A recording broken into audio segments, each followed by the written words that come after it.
Hi hello അസ്സലാമു അലൈക്കും welcome back to Thalassery kitchen time. നമ്മൾ ഇന്ന് ചെയ്യുന്നത് ഒരു ഈവനിങ് സ്നാക്കിന്റെ റെസിപ്പിയാണ് കിഴങ്ങ് പൊരിച്ചത്. ഇത് എൻ്റെ നാട്ടിൽ കിഴങ്ങ് പൊരിച്ചത് എന്ന് പറയും. അപ്പോൾ എവിടെയല്ലേ ഇതുണ്ട് എനിക്കറിയില്ല.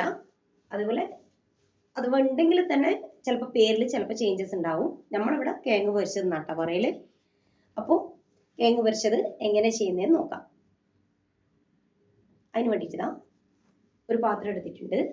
അതിലേക്ക് ഞാനൊരു 7 ടേബിൾ സ്പൂൺ കടലപ്പൊടി ചേർത്ത് കൊടുക്കുന്നുണ്ട്. പിന്നെ അതിലേക്ക് 1 ടേബിൾ സ്പൂൺ അരിപ്പൊടി ചേർത്ത് കൊടുക്കുന്നുണ്ട്. പിന്നെ അതിനാവശ്യമായിട്ടുള്ള ഉപ്പ് ചേർത്ത് കൊടുക്കാം. പിന്നെ ഒരു 1/4 ടീസ്പൂൺ മഞ്ഞൾപ്പൊടി ചേർത്ത് കൊടുക്കാം. ഒരു 1/4 ടീസ്പൂൺ മുളക് പൊടി ചേർത്ത് കൊടുക്കാം. പിന്നെ അതിലേക്ക് ഒരു ചെറിയ പീസ് ഇഞ്ചി കുത്തി എടുത്തിട്ട് ചേർത്ത് കൊടുക്കാം. പിന്നെ ഞാനിപ്പം 3 വെളുത്തുള്ളി കുത്തി എടുത്തിട്ട് ചേർത്ത് കൊടുത്തിട്ടുണ്ട്. വെളുത്തുള്ളി വലുപ്പമുള്ള വെളുത്തുള്ളി ആട്ടോ എടുത്തിട്ടുള്ള. എന്നിട്ട് അതെല്ലാം നല്ലോണം തന്നെ ഒന്ന് മിക്സ് ചെയ്ത് കൊടുക്കാം. എന്നിട്ട് നമുക്ക് ഇത് ആവശ്യത്തിനുള്ള വെള്ളം ഒഴിച്ചിട്ട് ഒന്ന് മിക്സ് ചെയ്തെടുക്കാം. ഒരു ബാറ്റർ ആക്കി എടുക്കാം. പിന്നെ വെള്ളം ഒഴിക്കുന്ന സമയത്ത് ഫസ്റ്റ് തന്നെ ഫുള്ളായിട്ട് ഒഴിക്കാണ്ട് കുറച്ച് കുറച്ച് നോക്കി നോക്കി അങ്ങനെ ഒഴിക്കാം. നല്ല ലൂസ് ആയി പോകാൻ പാടില്ല. ഈ ഒരു രീതിയിൽ കുറച്ച് കുറച്ച് വെള്ളമാക്കിയിട്ട് അങ്ങനെ മിക്സ് ചെയ്തിട്ട് എടുക്കാം.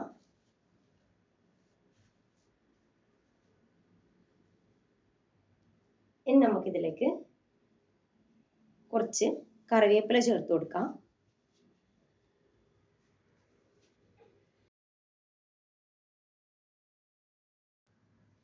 പിന്നെ നമുക്കിതിലേക്ക് എള്ള് ചേർത്ത് കൊടുക്കാം. ഞാനിപ്പോൾ കറുത്ത എള്ളാണ് ചേർക്കുന്നത്. ഒരു 1.5 ടീസ്പൂൺ അങ്ങനെ ചേർക്കുന്നുണ്ട്. എന്നിട്ടിത് നല്ലോണം തന്നെ മിക്സ് ചെയ്ത് കൊടുക്കാം.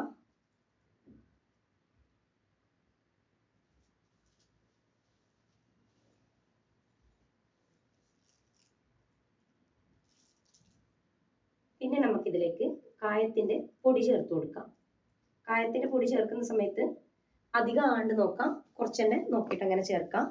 പിന്നെ ഇതിലേക്ക് ഞാനിപ്പോൾ ചേർക്കുന്നത് പെരുംജീരകമാണ്. പെരുംജീരകം, വലിയ ജീരകം, ഫെനൽ സീഡ്.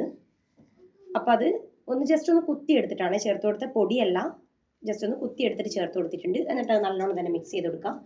അപ്പോൾ ഇതാ ബാറ്റർ ഈ ഒരു രീതിയിലാട്ടോ വേണ്ടത്. നല്ല ലൂസായി പോകാനും പാടില്ല, നല്ല ടൈറ്റ് ആയി പോകാനും പാടില്ല. ഈ ഒരു രീതിയിൽ അങ്ങനെ ചെയ്തിട്ടെടുക്കാം. അപ്പോൾ ഇതാ ഞാനിതാ കിഴങ്ങ് കട്ട് ചെയ്തിട്ട് ഈ ഒരു രീതിയിൽ വെച്ചിട്ടുണ്ട്. സ്ക്വയർ ആയിട്ടാട്ടാ കട്ട് ചെയ്തത്. കുറച്ച് കട്ടി കുറച്ചിട്ട് തിന്നായിട്ടാട്ടാ കട്ട് ചെയ്തിട്ടുള്ളത്.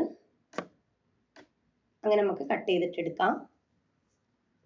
എന്നിട്ട് നമുക്കിതൊന്ന് വെള്ളത്തിലിട്ട് വെക്കണം. അതായത് കിഴങ്ങിൽ ഉപ്പ് പിടിക്കാൻ വേണ്ടിയിട്ട് നമുക്കൊന്ന് ഉപ്പ് വെള്ളത്തിൽ ഇതിട്ട് വെക്കണം. ഞാനിതാ വെള്ളം എടുത്തിട്ടുണ്ട്. ആ ഉപ്പിട്ട് വെച്ചിട്ടാണ് ഉള്ളത് വെള്ളം.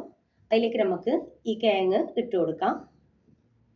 എന്നിട്ടിങ്ങനെ ഒരു 15 മിനിറ്റ് എങ്കിലും ഈ ഒരു രീതിയിൽ വെക്കാം. എങ്കിൽ മാത്രമേ കിഴങ്ങിൽ ഉപ്പ് പിടിക്കുള്ളൂ. അപ്പോൾ ഇതാ അതങ്ങനെ ഇട്ട് കൊടുക്കാം. അപ്പോൾ നിങ്ങൾ ഈ വീഡിയോ കാണുന്ന സമയത്ത് നിങ്ങൾക്ക് ഈ വീഡിയോ ഇഷ്ടമാണെങ്കിൽ ഒന്ന് ലൈക്ക് ചെയ്യാം. ചാനൽ ഇഷ്ടമാണെങ്കിൽ ഒന്ന് സബ്സ്ക്രൈബ് ചെയ്ത് സപ്പോർട്ട് ചെയ്യുക. തൊട്ടടുത്തുള്ള ബെല്ലൈക്കണും കൂടി ഒന്ന് പ്രസ് ചെയ്യാം. എങ്കിൽ മാത്രമേ ഞാൻ വീഡിയോസ് ഇടുമ്പോൾ നിങ്ങൾക്ക് നോട്ടിഫിക്കേഷൻ കിട്ടുള്ളൂ. അപ്പോൾ ഇതാ 15 മിനിറ്റിന് ശേഷം ഞാൻ ആ വെള്ളം കളഞ്ഞിട്ട് കിഴങ്ങ് അതിൽ നിന്ന് എടുത്തിട്ടുണ്ട്. ഇനി നമുക്കിതൊന്ന് പൊരിച്ചിട്ടെടുക്കാം. ഞാനിപ്പോൾ ഇതാ ഈ ഒരു ടൈപ്പ് ചീനച്ചട്ടിയിലാണ് ഇത് പൊരിച്ചിട്ടെടുക്കുന്നത്. അപ്പോൾ അതൊന്ന് ചൂടായി വന്നാൽ അതിലേക്ക് ഇനി ഓയിൽ ചേർത്ത് കൊടുക്കാം. ഇത് വേണമെങ്കിൽ വെളിച്ചെണ്ണയിലും ഫ്രൈ ആക്കി എടുക്കാം. ഞാനിപ്പോൾ ഓയിലാണ് ചെയ്യുന്നത്. ഓയിൽ ഒന്ന് ചൂടായി വരട്ടെ.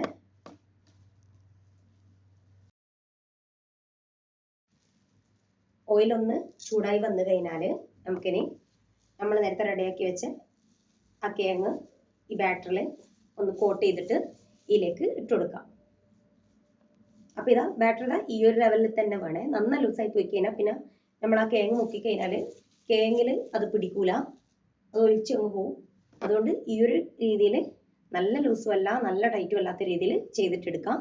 എന്നിട്ട് ഇതാ നമ്മൾ നേരത്തെ കട്ട് ചെയ്ത് വെച്ച കിഴങ്ങ് ഒന്നെടുത്തിട്ട് ഈ ഒരു രീതിയിൽ ഈ ബാറ്ററിലൊന്ന് മുക്കിയിട്ട് എണ്ണയിലേക്ക് ഇട്ട് കൊടുക്കാം.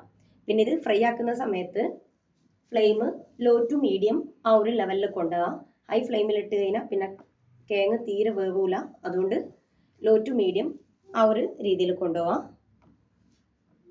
അപ്പം നമ്മൾ ചീനച്ചട്ടിൻ്റെ വലുപ്പത്തിനനുസരിച്ചിട്ട് നമുക്ക് എത്രയാണെന്ന് വെച്ചാൽ അങ്ങനെ ഇടാം. ഞാനിപ്പോൾ 3 ഇട്ടിട്ടും 4 ഇട്ടിട്ടും അങ്ങനെയെല്ലാം ചെയ്തിട്ട് എടുക്കുന്നുണ്ട്. ഇത് ഒരു സൈഡ് ആയി കഴിഞ്ഞാൽ അടുത്ത സൈഡ് നമുക്കൊന്ന് തിരിച്ചിട്ട് കൊടുക്കാം.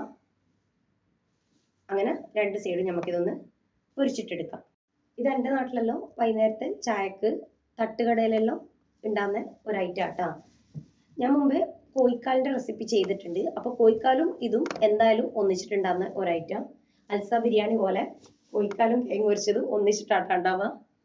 തട്ടുകടയിലെല്ലാം കിട്ടുന്ന ഒരു ഐറ്റം.